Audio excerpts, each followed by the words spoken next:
Tuhan, Shalom sidang jemaat yang diberkati oleh Tuhan, bertemu kembali dalam renungan harian pada hari ini. Saya percaya kita semua dalam penyertaan Tuhan dan dalam perlindungan Tuhan. Saat ini kita mau masuk dalam renungan kita, mari kita siapkan hati kita di dalam memuji Tuhan. Kita menaikkan pujian kepada Tuhan, kita katakan, ku berbahagia, yakin. Ku berbahagia, yakin teguh. Yesus abadi kepunyaanku, aku warisnya, ku ditebus, ciptaan baru, Roh Kudus. Aku bernyanyi bahagia, memuji Yesus selamanya. Aku bernyanyi bahagia, memuji Yesus selamanya. Aku bernyanyi bahagia, memuji Yesus selamanya. Aku bernyanyi bahagia, memuji Yesus selamanya. Puji Tuhan, saat ini kita mau mendengarkan renungan firman Tuhan dari Matius pasal yang ke-9 ayat 14 sampai ayat yang ke-26. Saya membacakan bagi kita semua. Kemudian datanglah murid-murid Yohanes kepada Yesus dan berkata, "Mengapa kami dan orang-orang Farisi berpuasa tetapi murid-muridmu tidak?" Jawab Yesus kepada mereka, "Dapatkah sahabat-sahabat mempelai laki-laki berduka cita selama mempelai itu bersama mereka? Tetapi waktunya akan datang, mempelai itu diambil dari mereka dan pada waktu itulah mereka akan berpuasa. Tidak seorang pun menambalkan secarik kain yang belum susut pada baju yang tua. Karena jika demikian kain penambal itu akan mencabik baju itu. Lalu makin besarlah koyaknya. Begitu pula anggur yang baru tidak diisikan ke dalam kantong kulit yang tua. Karena jika demikian kantong itu akan koyak sehingga anggur itu terbuang dan kantong itu pun hancur. Tetapi anggur yang baru disimpan orang dalam kantong yang baru pula dan dengan demikian terpeliharalah kedua-duanya." Anak kepala rumah ibadat perempuan yang sakit pendarahan. Sementara Yesus berbicara demikian kepada mereka, datanglah seorang kepada rumah ibadat, ke dalam kepala rumah ibadat, lalu menyembah dia dan berkata, "Anakku perempuan baru saja meninggal, tetapi datanglah dan letakkanlah tanganmu atasnya, maka ia akan hidup." Lalu Yesus pun bangunlah dan mengikuti orang itu bersama-sama dengan murid-muridnya. Pada waktu itu seorang perempuan yang sudah 12 tahun lamanya menderita pendarahan maju mendekati Yesus dari belakang dan menjamah jumbai jubahnya.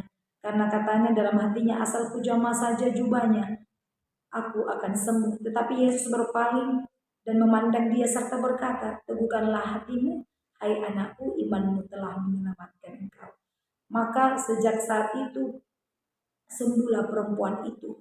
Ketika Yesus tiba di rumah kepala rumah ibadat itu dan melihat peniup-peniup seruling dan orang banyak ribut, berkatalah ia, "Pergilah karena anak ini tidak mati tetapi tidur." Tetapi mereka menertawakan dia. Setelah orang banyak itu diusir, Yesus masuk dan memegang tangan anak itu, lalu bangkitlah anak itu. Maka tersiarlah kabar tentang hal itu ke seluruh daerah itu. Puji Tuhan, sidang jemaat yang diberkati oleh Tuhan.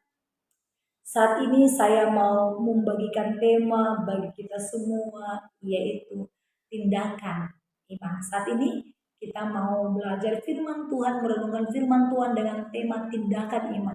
Sidang jemaat yang diberkati oleh Tuhan, kita sudah membaca tadi dari ayat 14 sampai dengan ayat yang 26. Jika dalam ayat ini terdapat dua perikop. Perikop yang pertama itu membahas tentang hal berpuasa, di mana ketika itu murid-murid Yohanes di ayat 14 sampai ayat yang ke-17, murid-murid Yohanes berkata kepada Yesus, dikatakan, mengapa orang Farisi berpuasa tetapi murid-muridmu tidak? Kemudian Yesus memberikan suatu jawaban, dapatkah sahabat-sahabat mempelai laki-laki berduka cita selama mempelai itu bersama-sama mereka? Kemudian tetapi waktunya akan datang mempelai itu diambil dari mereka dan pada waktu itulah mereka berpuasa. Ini adalah jawaban Yesus yang sangat bijak kepada murid-murid Yohanes yang bertanya kepada Yesus. Kemudian di ayat 16, kemudian tidak seorang pun menambalkan secari kain yang belum susut pada baju yang tua, karena jika demikian kain penambal itu akan mencabik baju itu lalu makin besarlah koyaknya. Begitu pula anggur yang baru tidak diisi ke dalam kantong kulit yang tua, karena jika demikian kantong itu akan koyak sehingga anggur itu terbuang dan kantong itu pun hancur. Tidak, jemaat yang diberkati oleh Tuhan, dalam ayat ini kita boleh memahami bahwa tidak mungkin jikalau kita mengisi sebuah air ke dalam kantong yang mungkin sudah lapuk. Jikalau kita paksa untuk mengisinya, maka kantong tersebut dikatakan akan rusak dan koyak, dan kemudian air yang akan kita isi ke dalam kantong itu akan terbuang. Sidang jemaat yang diberkati oleh Tuhan, ini satu pelajaran penting bagi kita semua, bagi orang-orang percaya. Kita harus perlu membenahi hati kita. Kita membenahi hidup kita, supaya hidup kita diisi oleh hal-hal yang baik. Jangan sampai hati kita bocor, rusak, sehingga ketika firman Tuhan dimasukkan dan semuanya itu akan terbuang. Artinya kita ada perlu kesiapan hati supaya dalam setiap tindakan iman kita semuanya itu benar-benar nyata dalam hidup kita. Sidang jemaat yang diberkati oleh Tuhan, ayat 18 dan ayat yang ke-26 kita melihat di sini juga ada sebuah tindakan iman. Hati itu penting. Dalam setiap kehidupan kita, hati itu sangat penting. Ada tindakan iman. Kita melihat anak kepala rumah ibadat sudah 12 tahun mengalami penyakit pendarahan. Bayangkan, sidang jemaat Tuhan, 12 tahun. Saya pikir itu bukan waktu yang pendek, tetapi waktu yang panjang dan lama. Namun kita melihat bagaimana kepala rumah ibadat ini yang anaknya sudah meninggal. Saya bacakan ayat ke-18, sementara Yesus berbicara demikian kepada mereka, datanglah seorang kepala rumah ibadat lalu menyembah dia dan berkata, anak perempuan baru saja meninggal, tetapi datanglah dan letakkanlah tanganmu atasnya, maka ia akan hidup. Lalu Yesus pun bangunlah dan mengikuti orang itu bersama-sama dengan murid-muridnya. Pada waktu itu seorang perempuan yang sudah 12 tahun lamanya menderita pendarahan maju mendekati Yesus dari belakang dan menjamah jubahnya. Karena katanya dalam hatinya, asal kujamah saja jubahnya aku akan sembuh. Ada seorang perempuan dan yang sudah 12 tahun tadi saya katakan pendarahan. Namun seorang perempuan ini memiliki iman yang kuat. Di dalam hatinya, asal kujamah saja jubahnya, pasti aku akan sembuh. Ini merupakan salah satu contoh tindakan iman sidang jemaat yang diberkati oleh Tuhan. Kemudian ada anak kepala rumah ibadat juga yang sudah meninggal, namun dibangkitkan kembali. Karena katanya dalam hatinya, asal kujamah saja jubahnya, tadi perempuan yang menderita 12 tahun, aku akan segera berpaling dan memandang dia serta berkata, teguhkanlah hatimu, hai anakku, imanmu telah menyelamatkan engkau. Maka sejak saat itu sembuhlah perempuan itu. Kemudian ketika Yesus tiba di rumah kepala rumah ibadat itu dan melihat peniup-peniup sekeliling dan orang banyak ribut, berkatalah ia, pergilah, karena anak ini tidak mati tetapi tidur. Sidang jemaat Tuhan, ada dua peristiwa yang terjadi. Yang pertama yaitu anak dari kepala rumah adat yang sudah meninggal, ibadat yang sudah meninggal. Yang kedua, ada seorang perempuan yang sudah 12 tahun mengalami pendarahan, tapi Tuhan pulihkan. Karena apa? Ada sebuah tindakan iman, ada action.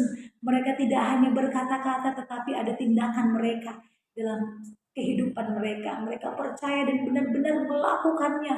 Dan mereka benar-benar beriman kepada Tuhan. Dan mereka meyakini bahwa ketika mereka bertemu dengan Yesus, maka mereka akan pulih. Perlu ada keyakinan iman yang teguh bagi kita. Oleh karena itu kita diperlukan hati yang bersih. Hati yang benar-benar percaya kepada Tuhan.